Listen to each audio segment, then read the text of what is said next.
Well guys, if you ever wanted to know how long it takes to get your car on a car hauler, check this out.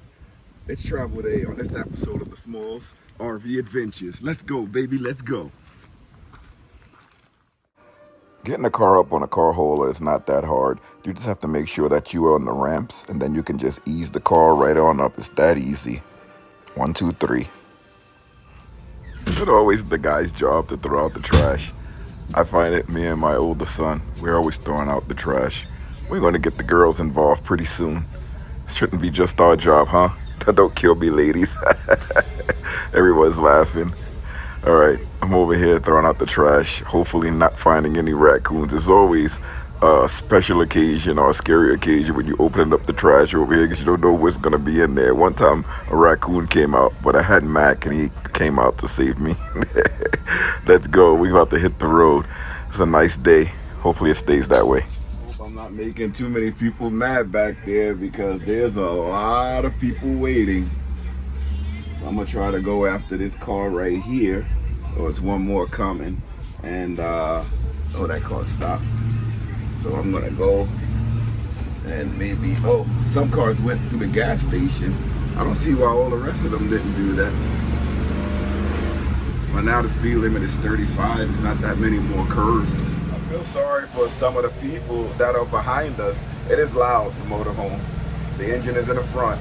But I feel kind of sorry for a lot of the people behind us because I don't go too fast, especially going down the hills. This thing is tall, so I'm careful going around the hills. Now that we're on the straightaway coming out of the campground, you know, I feel more comfortable. You know, I can just let the car cruise because it's a lot of downhill where you're not going to hear much noise from the motorhome. So it's really good. The kids are back there watching their television. Thanks to the Moxon G1500, I'll put a link for that down in the description for some of you that's driving with kids and you're wondering how to power your motorhome. But most of us already know how to power it with these power stations or the battery systems or onboard battery systems. This is standstill traffic here.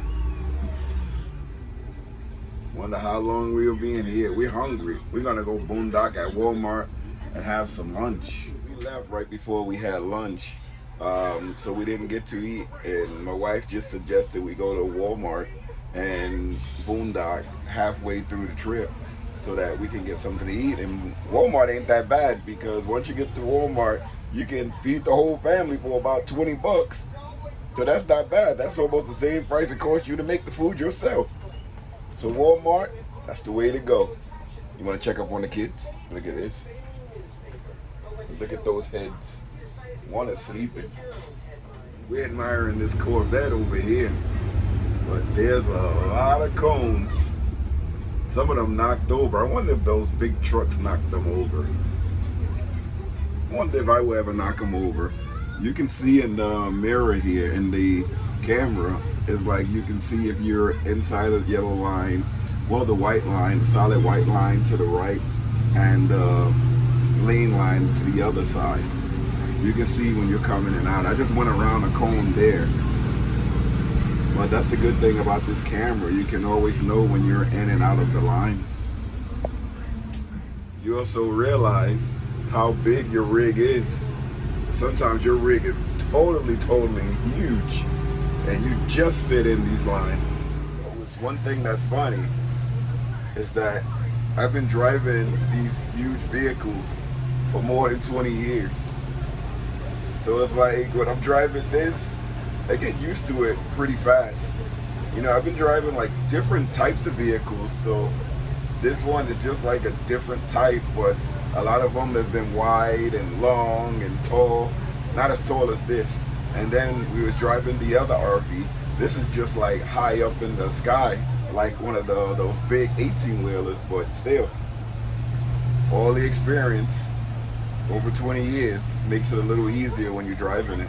We're gonna see if we turn in to Walmart from the back end. I think we took we did take the RV in there once before over here. That's where we registered it at. But Walmart is straight ahead, but the trucks go in through the back. You can go in through the front too, but it's just much easier if you're going through the back. I'm hoping when I do go and do the back that, you know, it's not a lot of trucks there, a lot of cars there. The last time we went, we were able to just park and just get in, get some food.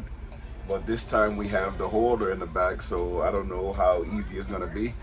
Hopefully it's easy. Let's check on the kids again. That's Grayson. We're almost there. I know they're hungry. We had our breakfast, but we didn't have our lunch, and it's about 3 o'clock now, a little after 3. So we all a little bit hungry. We at Walmart again with the car hauler this time. Another boondocking adventure. They wanted some of the same things from this Walmart. So I'm gonna head over here now. I know it's gonna look kind of crazy, me walking in recording. You don't see too many bloggers around here, but you got one now, baby, in the Pocono area. So we got the bread here for $1.47. This mac and cheese is to die for. $3.84, that's not bad. We got the whole meals here, $5.97. You can't beat that. And we got a bucket of chicken tenders for $10. So everything came out really well.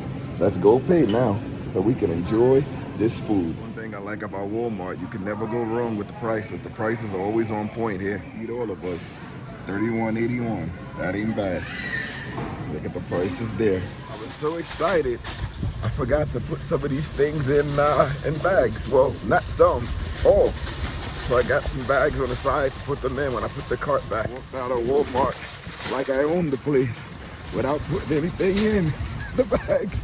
It is windy out here, but we're gonna boondock for a little bit. Look like a storm is passing, so it's good to stop and wait the storm out. And we eat some nice food. RV up there. And this looks like the last spot to drop the carts. So I'm gonna drop the carts right here and carry the food to the RV right in this spot right here. That's the back view of the car and the RV and the hauler. Yes, we made it. We can get some food now. What I forgot to turn off the gas when we're driving. Well, these RVs nowadays, they're meant to stay on, but I don't keep it on. Food looks good. Little baby boy gonna enjoy that. Tearing this food up. Walmart food is excellent. Look at that. That's a nice sized meal there. I think they put the meat is supposed to go here and the rice was supposed to go here. But hey, who cares? Same thing with a Nita's plate too, but who cares? I beat these Walmart meals. I gotta angle the camera a certain way because like if I angle it too far right or left, that sun glare is gonna get you. You can't even see me. But I'm gonna enjoy this and then we'll get back on our journey. So we're sitting here, I'm watching Ryan Hall about the tornadoes going on in the other states, and I've never been more interested in like the other states before. But now that we're traveling, I'm looking at tornadoes and hurricanes and wild winds. I'm looking at them everywhere because when you're driving the big Class A motorhome or the fifth wheel or even a travel trailer, you feel that wind pulling you and pushing you. And sometimes when you're driving, you can't see the guardrail. You over the guardrail, you can't see it. So it's very, very scary sometimes. So I know when I'm looking at those high winds, I'm gonna try to hunker down and maybe extend the traveling, extend the day until the weather passes. But everything all the weather that we're seeing now is all in the Midwest. It's nothing too bad on the East Coast and nothing too bad on the West Coast. It's all Midwest. So we're kind of lucky for that. Ryan Hall, he's now, I think this is a live show that he has. It does well. And it's like, where's this thing? Wichita, Kansas. He's at Wichita State University. He's looking at Colorado. So those areas are like, well, Colorado is more over into the west, but we don't have too much of it here on the East Coast. I'm still in the Poconos, so I'm doing well. We all doing well here. High winds, I tell you that. High winds, but it's not too bad. And this time we at Walmart, but we didn't leave the campground early because of fear. Little guy looked like he's been driving the whole day. He's sitting down like knackered. That drive must be tough for him. He just ate too. He had a little bit of food. He sleeps a lot more than he got now that he's older. But when you take him out, he'll run the whole day. But a lot of the times he just sleeps. But watch this, look, watch this. So the eye, look, he wakes right up. Sometimes when we in these parking lots, you gotta be careful because you can see how some people are parked. And if you're not in a big vehicle, I'm like, I don't know why you would get parked all the way over here. But it is what it is. It's a free country. See the American flag there? It's a free country. Check out how this side of the Walmart looks. Did I just lock myself in? Yes, I did. Locked myself in. Side of the Walmart. It's clear. We left space in the front and the back of us. So if somebody parks in the front, we can get out. Somebody parks in the back, we can still get out. Somebody parks in the front and the back, we stuck. We'll just go to sleep, put on our generator and knock the heck out. I tell you that right now. We still gotta get gas. Somebody driving by there. But this is the way it is.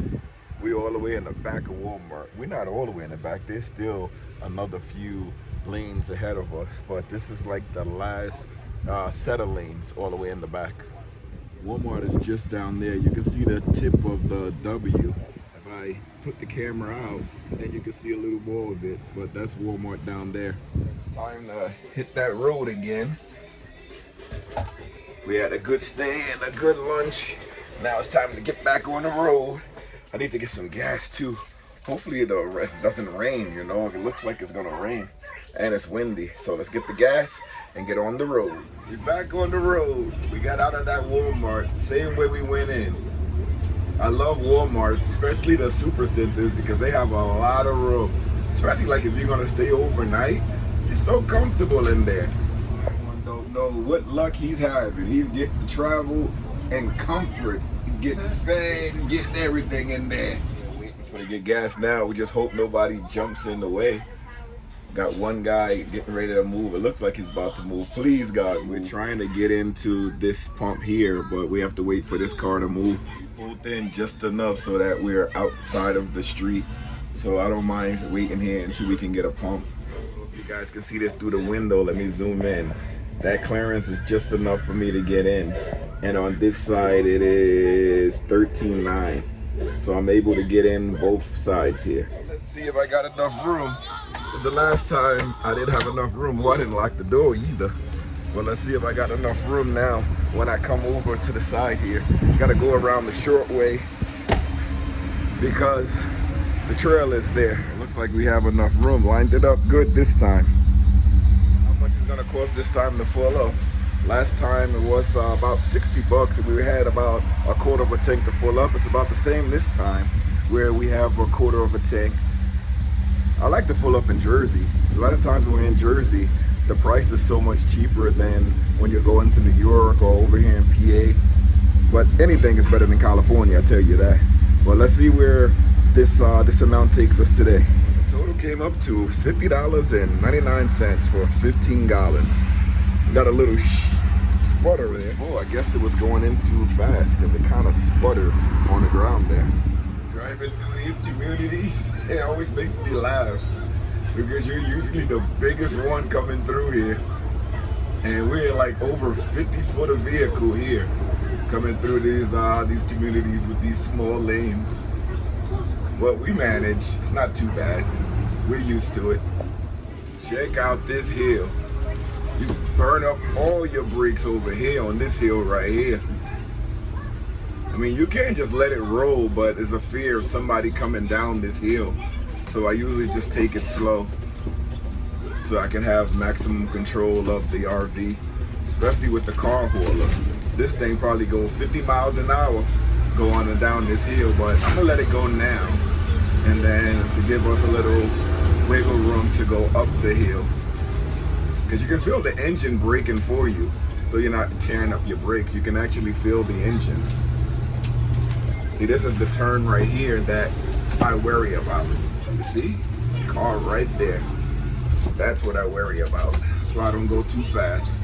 Just as I was talking, did you see that? Car was right there. Finally finally got back to the sticks and bricks, got everything in. Now I gotta take some of the stuff in, the dirty clothes, because we didn't do laundry because it was only a weekend getaway, and some of the other things. Anita is coming. She's like, where's my stuff? She's coming along. So let's get some of the stuff packed away. I like taking down the shade here. So that's the first thing I'm gonna do is bye-bye. Let's roll down the shade so people don't see in here. I don't care about the neighbors. They can see, but other people that just roll by, you don't want them seeing what you have inside of here. So I usually just roll down everything so that it's not totally visible what's in here. Back inside, I have to make sure I hook up everything back to, well, just this front TV. I have to hook it back up to the Wi-Fi because I had it on the phone's Wi-Fi, and for some reason it doesn't connect automatically. So I have to adjust it while I'm here when I get everything set up. So I just go to settings, it's on the Xbox, and I put it back to the Starlink. So it looks something like this, connecting to SmallsRV wireless network. Hopefully it connects, sometimes it doesn't.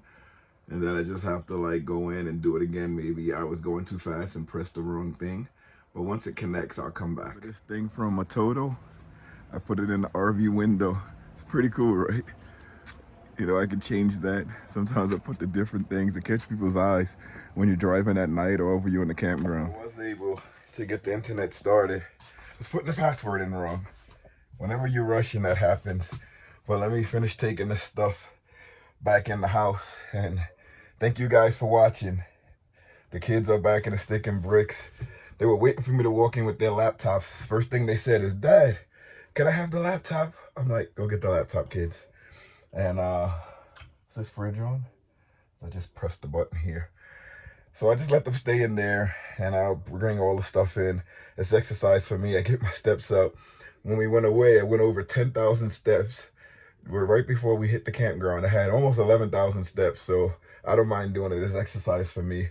And it's not hard labor. The only thing hard is like with the car holder, like bringing out the ramps. That's the only heavy thing.